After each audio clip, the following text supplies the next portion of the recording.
Viewers কেমন আছেন সবাই? আশা করি ভালো আছেন।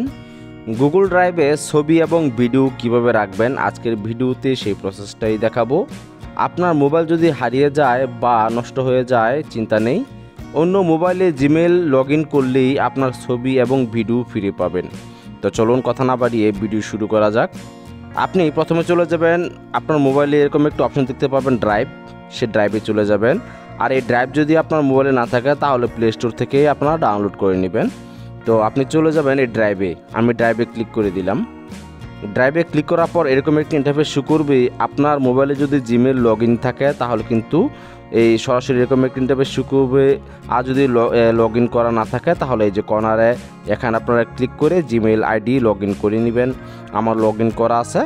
তো ছবি এবং ভিডিও রাখার জন্য আপনি নিচে একটি অপশন দেখতে পাচ্ছেন প্লাস আইকন, সে প্লাস আইকনের উপর ক্লিক করে দিবেন। ক্লিক করে দেওয়ার পর এখানে অনেকগুলো অপশন শো করবে। আপনি এখানে দেখতে পাবেন ফোল্ডার এবং আপলোড। তো আপনি যদি এখান থেকে যে আপলোডে ক্লিক করেন তাহলে কিন্তু এখানে ভিডিও আপলোড হবে। তো ভিডিও আপনি আপলোড করলেন বা আপনি ছবি আপলোড করলেন বা পার্সোনাল কোনো ডকুমেন্ট আপলোড করলেন তাহলে কিন্তু সবগুলো মিক্স হয়ে যাবে। তো আমাদেরকে এখানে আগে ফোল্ডার তৈরি করে নিতে হবে।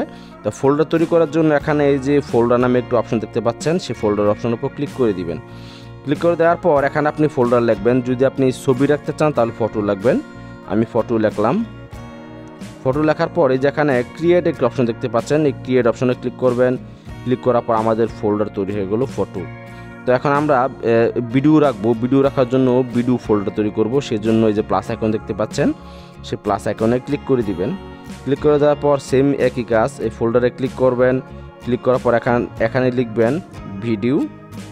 ভিডিও লেখার পরে যে ক্রিয়েট একটি অপশন দেখতে পাচ্ছেন, সেই ক্রিয়েট অপশনের উপর ক্লিক করে দিবেন। ক্লিক করে দেওয়ার পর এখানে আমাদের ভিডিও ফোল্ডার তৈরি হয়ে গেল। তো এখন আমরা এখানে ছবি এবং ভিডিও কীভাবে রাখবো সেই প্রসেসটাই দেখাবো। তো ছবি রাখার জন্য এই যে ফটো ফোল্ডার তৈরি করলেন, ফটো ফোল্ডারের উপর ক্লিক করে দিবেন। ক্লিক করে দেওয়ার পর এই যে এখানে প্লাস আইকন দেখতে পাচ্ছেন নিচে, এই প্লাস আইকনের উপর ক্লিক করে দিবেন। প্লাস আইকনে ক্লিক করে দেওয়ার পর এখানে আপলোড নামে একটা অপশন আসবে, সেই আপলোড অপশনের উপর ক্লিক করে দিবেন। আপলোড অপশনে ক্লিক করে দেওয়ার পর আপনাকে নিয়ে যাবে আপনার মোবাইলে যে গ্যালারি, সেই গ্যালারিতে এখান থেকে আপনি যে ফটোটা আপলোড করতে চান সেই ফটোর উপরে ক্লিক করবেন। আমি এই টি শার্টটি আপলোড করব, সেই জন্য এই টি শার্টের উপর ক্লিক করে দিলাম। টি শার্টের উপর ক্লিক করে দেওয়ার পর উপরে যে টিক মার্ক দেখতে পারবেন, সেই টিক মার্কের উপর ক্লিক করে দিলাম। টিক মার্কের উপর ক্লিক করে দেওয়ার পর আমার ফটোটা অলরেডি আপলোড হচ্ছে।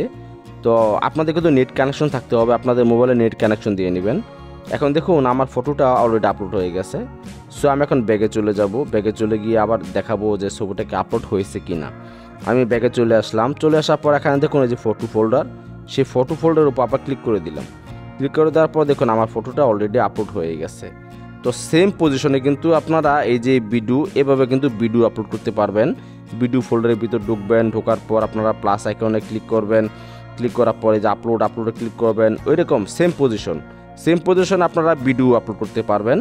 আপনারা যদি এই ড্রাইভে যদি ছবি ভিডিও রাখেন তাহলে কিন্তু আপনাদের কোনো টাকা পয়সা কিছুই লাগবে না। এবং আপনার মোবাইল যদি হারিয়ে যায় বা আপনার মোবাইল যদি নষ্ট হয়ে যায়, কোনো কারণে মোবাইল বন্ধ হয়ে গেল, সমস্যা নেই। আপনি অন্য যে কোনো মোবাইলে আপনার জিমেল আইডি লগ ইন করলে কিন্তু আপনার এই ফটো ভিডিও সব কিছুই চলে আসবে। তো এখানে আর কিছু কথা বলে নেই। উপরে দেখতে পাচ্ছেন 3 লাইন মেনু, সেই 3 লাইন মেনুতে ক্লিক করলাম। ক্লিক করার পর এখানে দেখুন লেখা আছে 15 জিবি ইউজ।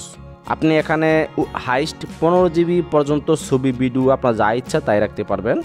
তো 15 জিবি যদি বেশি ইউজ করতে চান তাহলে এখানে দেখুন লেখা আছে বাই স্টোরেজ।